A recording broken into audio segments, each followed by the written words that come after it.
So I recently played through Horizon Zero Dawn again in anticipation for the upcoming release of Horizon Forbidden West. Zero Dawn is one of my favorite games of the last generation, specifically because of how everything in the game, from the setting to the gameplay, felt like it was in service to the story, which is one of the best that I've experienced in a video game to date. With that said, I want to talk a little bit about an observation that I made during my second playthrough of the game.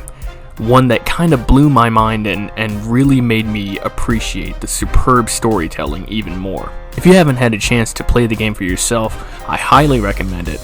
And please do be warned, here there be spoilers. So, one of the central questions in Horizon Zero Dawn is, where did Aloy come from? Who was her mother? Why was she left in the mountain? What's her mysterious connection to Dr. Elizabeth Sobek and the origin of the machines? By the end of the game, we learned that Elizabeth had conceived of, built, and raised the complex AI Gaia, who would be trusted with reseeding the world with new life centuries after the last human had died. Then, in a moment of desperation, Gaia would trigger a protocol that would clone Elizabeth in an effort to preserve the world that had been created up to that point. That clone turned out to be Aloy, the reincarnation of the architect of the sequence of events that would save the world. Now I want to go deeper into this, because there are a couple of details here that really intrigue me.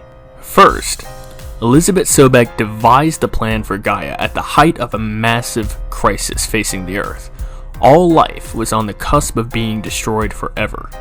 Elizabeth created and nurtured Gaia, instilling a reverence, love, and sense of value for life. She knew she wouldn't survive, even if her plan succeeded. At a certain point, her life and the time she had left really only had value for one thing. In a moment of final desperation, when Gaia was in imminent danger and everything everyone had worked and died for was in jeopardy, Elizabeth showed Gaia the ultimate display of value in life by sacrificing hers. That's important because the only way Gaia had to understand humanity and life itself was through Elizabeth. This person that Gaia could never really fully relate or understand, but who she had trusted and revered above anyone else. To me, that sounds a lot like the beginnings of spirituality, or even religion. An important element here is Gaia's name. Gaia was the mother of Zeus. She was the Greek goddess of creation. It's interesting that in our darkest hour, when our intelligence and technology, the things that we define ourselves by and claim our dominion by, turned on us, that we turned to our gods for help. And not only that, we attributed the mechanism for our salvation to those gods. We created our own gods, and we trusted our salvation to them. I think that in itself is worth analysis, but wait, there's more. Consider the position Gaia is in. Once again, she has a titanic responsibility given to her by her creator. She has the respect and reverence for her task to make it sacred to her. Then, something happens. Hades gains awareness and begins to activate, threatening all Gaia had accomplished since Zero Day. And once again, we're seeing the core aspect of the dominant being betray them, just like we saw with humanity. In her darkest moment, when all hope seems lost, what does Gaia do? In this cutscene, she pleads with Elizabeth, who had been dead for centuries, to save the world and continue her mission. Remember, Gaia's exposure to humanity gave her spiritual reverence for life. And the lines in this scene? No, Elizabeth, I know you too well. Somehow you will find a way.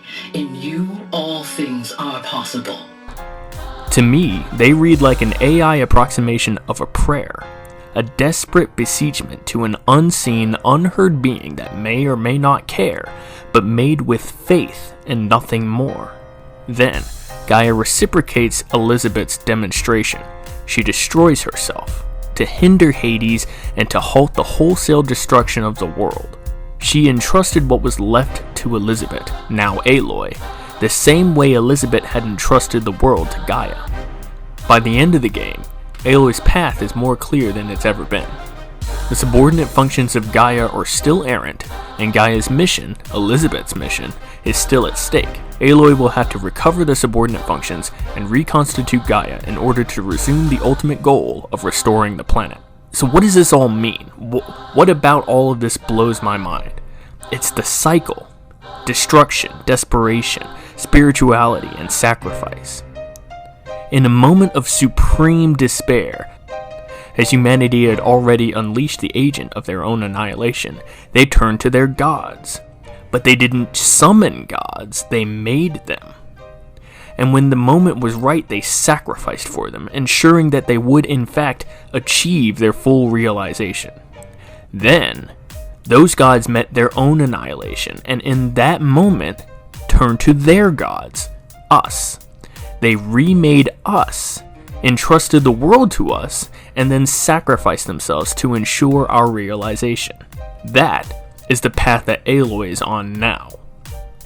Horizon, as a franchise, is a story of apotheosis, the journey from mortal to God.